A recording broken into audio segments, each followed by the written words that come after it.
হরে কৃষ্ণ। এখন আমরা সেই পবিত্র চন্দন যাত্রা আপনাদের দর্শন করাচ্ছি।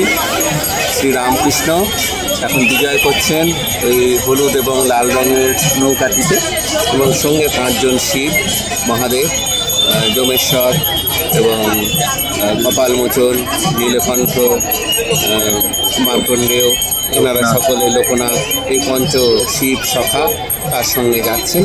এবং সাদা যে নৌকাটি দেখছেন ওতে ভূদেবী শ্রীদেবী সমেত ঠাকুর মদনমোহন সাক্ষাৎ জগন্নাথ, তিনি ওই নৌকায় যাত্রা করবেন। এই অপূর্ব সুন্দর শোভাযাত্রা।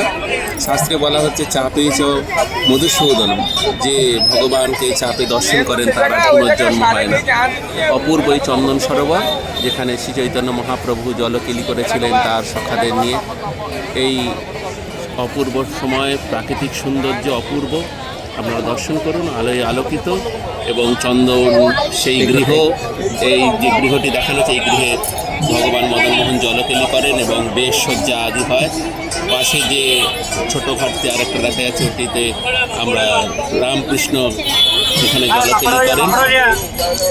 সপ্তরাশি মাধুর্যের পূর্ণ প্রতীক, মাধুর্যের পূর্ণ আনন্দ যদি লাভ করতে হয় তাহলে অবশ্যই একবার চন্দন যাত্রায় ভক্তদের আসা উচিত।